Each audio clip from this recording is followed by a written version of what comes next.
শুরুতেই কৃতজ্ঞতা জানাই এখানে আজকে যারা আয়োজক আছেন, ব্যবসায়ী কল্যাণ সমিতি, আমাদের সকলের প্রিয় অভিভাবক, আপসীন দেশনেত্রী, সাবেক তিনবারের প্রধানমন্ত্রী, বিএনপির চেয়ারপারসন মরহুমা বেগম খালেদা জিয়ার জন্য যে এখানে ফাতিহা পাঠ ও দোয়া মাহফিলের আপনারা আয়োজন করেছেন, এবং যারা এখনো এত রাত পর্যন্ত আসলে, আমরা তো আসলে ভোটের বাজারে আছি, আমাদের তো ব্যস্ততা থাকবে, কিন্তু আপনাদের তাও এরকম একটি অকেশনে বসে আছেন, আপনাদের প্রতি কৃতজ্ঞতা। আর আমরা একটু আগে চমৎকার বক্তব্য শুনলাম জলঢাকা উপজেলা বিএনপির সাবেক সভাপতি, সাবেক মেয়র জলঢাকা পৌরসভা জনাব ফারুক ফজল চৌধুরী কবির সাহেবের কাছ থেকে। তো শুরুতেই ধন্যবাদ জানাই আজকে এই অনুষ্ঠানের সম্মানিত সভাপতি, প্রধান বক্তার বক্তব্য আমরা শুনলাম। আমার বড় ভাই শাহজাহান কবির লেরিন উনিও বক্তব্য দিয়েছেন। আমার পিতৃসম অগ্রজ বিএনপির বিভিন্ন স্তরের নেতৃবৃন্দ যারা এখানে আছেন বক্তব্য অনেকেই দিয়েছেন। আমি আসলে সবার নাম নিচ্ছি না, একটু সংক্ষিপ্ত বক্তব্য দিতে চাচ্ছি। আপনারা অনেকেই আসলে ছোট ছোট বাচ্চাদেরকে সামনে দেখতেছি।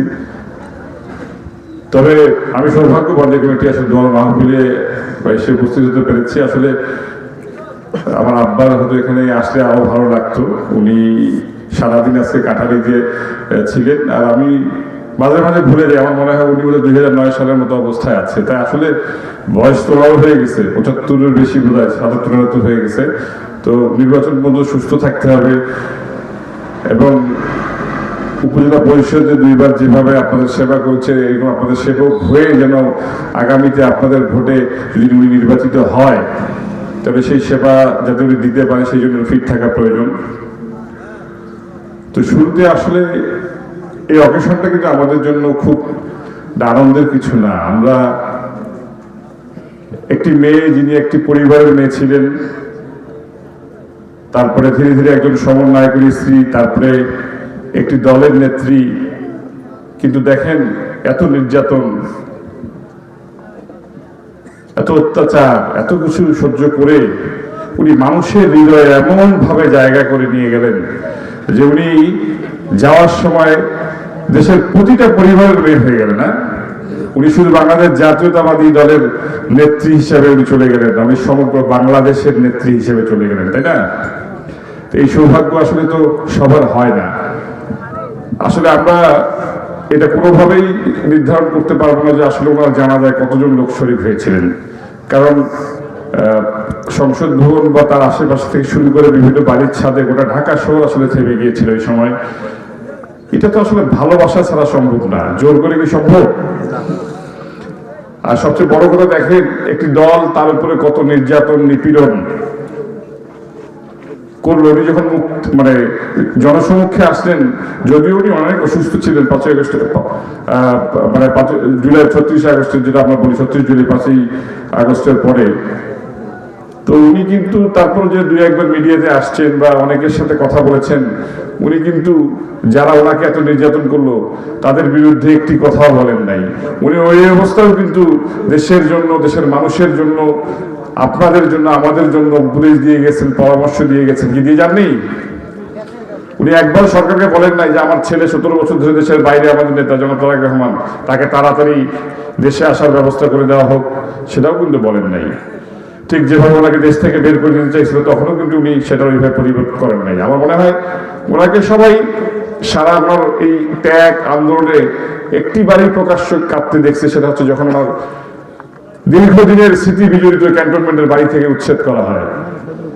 কারণ ওনাকে অনেক অপমান করে, অনেক মানে ওনাকে একদম টেনে হিচ্ছিলে ওনাকে ওই বাড়ি থেকে বের করে দেওয়া হয়েছিল। ওনার ওই দিনকার অবস্থা দেখে আমার মনে হয় বিএনপির সিনিয়র নেতৃবৃন্দ যারা ছিলেন তাদের সকলের চোখ দিয়ে পানি ঢুকছিল। ওই আমার মনে হয় আমিও তাকে ওই একটা দিনই কাঁদতে দেখেছি। আর এই জন্যই তিনি আসলে মানে আজীবন বাংলাদেশের, কেন গোটা পৃথিবীর মধ্যে মনে হয় একমাত্র আপসীন নেত্রী হয়ে থাকবে সবার হৃদয়ে। তো আমি আমার এই ক্ষুদ্র মানুষ, ক্ষুদ্র যোগ্যতা নিয়ে ওনার মতো মহিষী একজন নারীর আসলে জীবন নিয়ে আলোচনা করার, আসলে দুঃসাধ্য করার, আসলে মানে আলোচনা করার দুঃসাধ্য, এই চেষ্টা করাটাই আসলে দুঃসাধ্য। তবে আমার মনে হয় যে আমরা তার জন্য যে একটু দোয়ায় শরীর হতে পেরেছি সেই জন্য নিজেকে ধন্য মনে করছি। আর দোয়া মাহফিল এখানে আমাদের প্রধান বক্তা ওনাদের দলের প্রার্থী আমার আব্বা আল্লাহ চৌধুরী সাহেবের কথা বলে গেছেন, ভোটের কথা বলে গেছেন। তো আমি বেগম খালেদা জিয়ার দল, ওনার জাতীয়তাবাদী দল, যেহেতু খালেদা জিয়ার জন্য দোয়া এখানে হচ্ছে, তার দলের জন্য দোয়া চাচ্ছি, তার দলের প্রার্থীর জন্য দোয়া চাচ্ছি। কি বলেন? আর আমার মনে হয় যে আমার আব্বা 2বার ভোট করেছে উপজেলা আওয়ামী লীগের আমলে উনি ভোট করছে, তারপরে কিন্তু এরকম প্রতিকূল পরিবেশ আমরা ফেস করি নাই। এবার আমাদের প্রতিপক্ষ এমন একটা দল, যে দলটা আমাদের সাথেই দীর্ঘদিন ছিল, কিন্তু আচরণগুলো আসলে আপনারা গোটা বাংলাদেশে দেখতেছেন। আমাদের দলের সর্বোচ্চ যে 2জন নেতৃস্থানীয় বেগম খালেদা জিয়া এবং তারেক রহমান, তাদেরকেও তারা কটু কথা, অপমানজনক কথা বলতে কিন্তু কখনো ছাড়ে নেই।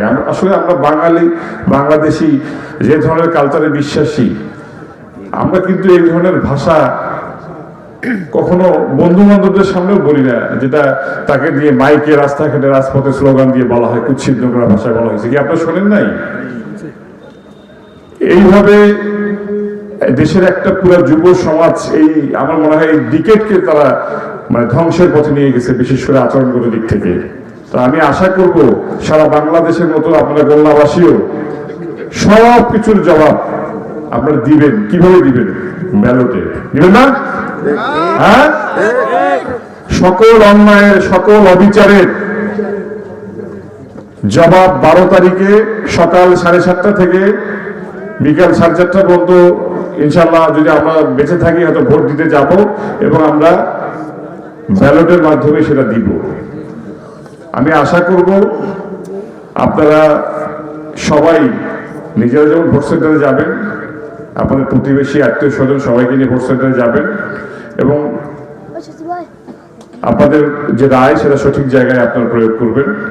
এখানে আমাদের সনাতনী ভাই বোন যদি কেউ থেকে থাকেন, আমি তাদের কাছে আকুল আবেদন করছি যে আপনারা, আমাদের দলের ভারপ্রাপ্ত চেয়ারম্যান উনি বলেছেন যে আপনাদেরকে ভোট সেন্টারে নিয়ে যাওয়ার দায়িত্ব আমার।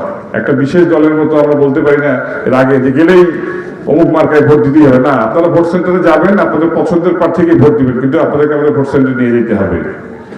তো আমি আমার বক্তব্য আর দীর্ঘায়িত করবো না, শুধু এতটুকুই বলবো যে আল্লাহ চৌধুরী সাহেবকে তো আপনারা চেনেন, চেনেন কি? উনি এর আগে কি 2বার নির্বাচিত হয়েছিলেন? আপনারা কি ভোট দিয়েছিলেন তো নাকি?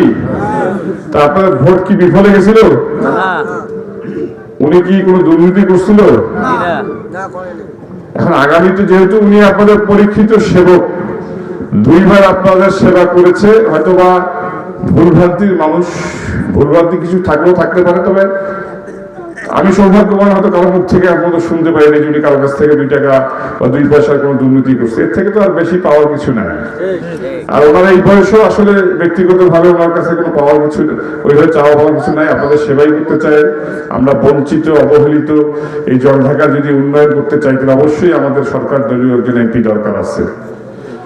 আর আমাদের দলের কর্মী যারা আছেন, আজকে এখানে আল্লাহ চৌধুরী সাহেবের জায়গায় যদি দল অন্য কাউকেই মনোনয়ন দিত, তবে আমাদের জোর দাবি ছিল যাকে জলঢাকায় ধানের শীষের প্রার্থী দিতে হবে। আমাকে অন্তত, আমি এতটুকু বলতে পারি যে আমি এবং আমার আব্বা 2জনে ওয়াদা করছিলাম যে আমরা যেই প্রার্থী হোক না কেন ধানের শীষে আমরা তার পক্ষে কাজ করবো, এবং সেই ওয়াদা অবশ্যই আমরা রাখতাম। নেতৃত্বের বিএনপি একটা অনেক বড় দল, এখানে নেতৃত্বের প্রতিযোগিতা থাকবে, অনেকেই নমিনেশন চাবে, অনেকে দলীয় পদ নিয়ে থাকবে, কিন্তু এইটা নিয়ে অন্য কেউ রাজনীতি করবে, এটা কিন্তু দৃষ্টিকটু, তাই না? তো একটা দল কিন্তু আসলে নিজেরা কি করতেছিল সেটা কোনো হিসাব ছিল না। বিএনপি নমিনেশন সকালে গিয়ে পাইতেছে, বিকেলে গিয়ে পাইতেছে, এটাই তাদের গবেষণা, তাই না? আমার মনে হয় তাদের দলের প্রধান, উনি দৃঢ় বিশ্বাস ছিল যে জনাব তারেক রহমান বাংলাদেশে আর আসবে না। আর এখানকার যারা ছিল তারা চিন্তা করছে যে আল্লাহ চৌধুরী সাহেব নমিনেশন পাবে না, তাই না? তো যাই হোক, আমি আবার কৃতজ্ঞতা প্রকাশ করছি আপনাদের কাছে। হয়তো আব্বা আসলে আরো ভালো হইতো, আপনাদের সাথে সরাসরি কথা বলে আবেদনটা করে, হয়তো আসবে, পরে উনি অবশ্যই আসবে, এখানে অনেকবার হয়তো গণসংযোগ করবে। আর বিশেষ করে বাংলাদেশ জাতীয়তাবাদী দলের এবং বিভিন্ন অঙ্গ সদস্য যারা আছেন, তাদের কাছে আমার বিনীত অনুরোধ, আমরা আমাদের দলের চেয়ারম্যান যেভাবে বলছে, ভারপ্রাপ্ত চেয়ারম্যান, যে ঐক্য ঐক্য ঐক্য, এর বাইরে কিছু নাই। আর উনি আর একটা খুব গুরুত্বপূর্ণ কথা বলেছেন যে আমরা আমাদের টার্গেট থাকবে এমন একটা সমাজ ব্যবস্থা, এমন একটা পরিবেশ তৈরি করতে যেখানে একজন মা বাড়িতে নিশ্চিন্তে থাকতে পারে তার সন্তান বাড়ির বাইরে গেলে, যে না সন্তানটা যেন ঠিক মতো বাড়িতে ফেরত আসে। কারণ উনি নিজেও একজন কন্যা সন্তানের পিতা, উনি তো ফিল করে যে সামাজিক প্রেক্ষাপট যদি সঠিক না থাকে তাহলে কিন্তু সন্তানের জন্য মারা কত চিন্তা করে।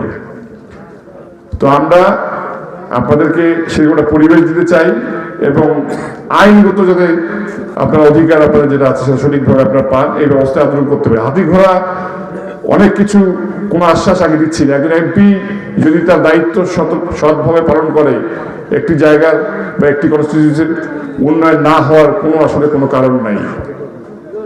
আমি আমাদের দলের মহাসচিবকে একটি কথা বলছি, উনি প্রায় একটু আবেগ নিয়ে বলে যে এইটা আমার শেষ নির্বাচন, আপনারা সবাই ভোট দিবেন। তা আমি বললাম স্যার আপনি এই কথা বলেন তখন আমার খুব খারাপ লাগে, কেন আপনি বলতেছেন এটা শেষ নির্বাচন? আল্লাহ তাআলা তো আপনাকে আরো অনেকদিন বাঁচায় রাখতে পারে। তবে আমি একটা কথা বলতে পারি যে আমার আব্বার নমিনেশন পেপার যেহেতু আপনি সই করছেন, আপনি আমার আব্বা যদি নির্বাচিত হয় আপনি একই কথা বলতে পারবেন যে নীলফামারী 3-এর এমন একজন লোককে আমি মনোনয়ন দিয়েছি যিনি একটি টাকারও দুর্নীতি করবে না। তো সবাইকে আমি আবারও ম্যাডামের জন্য, বেগম খালেদা জিয়ার জন্য দোয়া, সবার কাছে দোয়া আছে, আমার আব্বার জন্য দোয়া আছে এবং আজকে যারা এখানে কষ্ট করে উপস্থিত হয়েছেন সবাইকে আরেকবার ধন্যবাদ জানিয়ে তাদের সবার প্রতি কৃতজ্ঞতা প্রকাশ করে আমি আমার বক্তব্য এখানে শেষ করছি। আর সবচেয়ে বড় কথা হচ্ছে আমাদের সভাপতি সাহেব আপনাদের কাছে কিন্তু একটা আবেদন করছে যে আমাদের দেশটা তারেক রহমান সাহেব 13 তারিখে আসবেন, আমরা চেষ্টা করবো আপনাদেরকে নিয়ে যাওয়ার জন্য। তারপর যারা আগ্রহী অনেকে নিজ ইচ্ছে যেতে পারবেন। ওখানে আমরা আসলে কিছু বাধ্যবাধকতা আছে, ওখানে দলীয় কোনো প্লাকার্ড বা কোনো কিছু নিয়ে যাওয়া যাবে না। আমরা আসলে উপস্থিতি হয়ে তার প্রতি আমরা আসলে সম্মান জানাবো এবং সবচেয়ে বড় কথা হচ্ছে অনেক লোকের সাথে ম্যাডামের জন্য দোয়ায় শরীক হতে পারবো। তো সবাইকে ধন্যবাদ জানিয়ে আমার বক্তব্য এখানে শেষ করছি। আসসালামু আলাইকুম।